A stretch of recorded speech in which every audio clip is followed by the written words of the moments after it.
शरण शरण जी हनुमंता तुम्हा आलो रामदूता काय भक्तीच्या त्या वाटा मज दावाऱ्या सुबटा.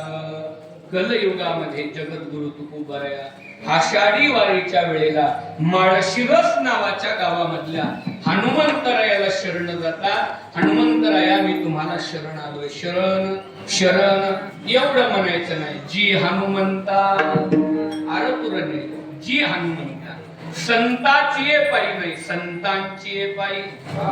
संतांचे संगती नाही संतांचे संगती. जरी अभंगामध्ये एखादा शब्द नसला तरी आपण त्यांना आदर दिला पाहिजे.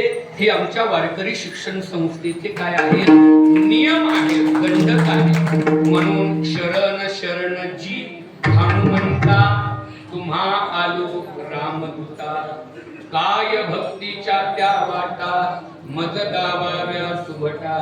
पुन्हा प्रश्न निर्माण होतो की जगद्गुरु तुकोबाराया हनुमंतरायाला का शरण गेले, कधी गेले हे सगळं सांगितलं. 4 युगातलं सांगितलं. का गेले त्याचं कारण आहे की ज्या शेतकऱ्यानं एकरामध्ये 150 टन ऊस ज्यानं काढलाय त्याला जाऊन ऊसाविषयी माहिती विचारावी का ज्यानं 20 टन काढलाय त्याला विचारावी. ज्यानं एकरामध्ये 60 टन केळी काढली त्याला जाऊन केळीचा अनुभव विचारावा का ज्यानं 15 टन काढली. का जे 35 मार्क पडून पास झालाय त्याला जाऊन विचारावं का कसा अभ्यास केला.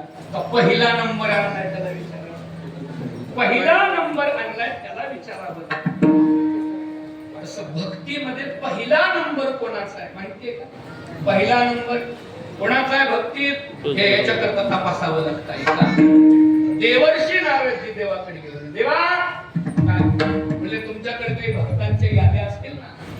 हो म्हणजे आहे ना यादी. बघू घेतली यादी महाराज. यादी घेतल्याबरोबर पहिलं नाव देवर्षी नारदांचं. कोणाचं नारदांचं. नारदांनी बघितलं पहिलं नाव आपलं. इतका आनंद झाला. माणसाचं कसं असतं माहिती का.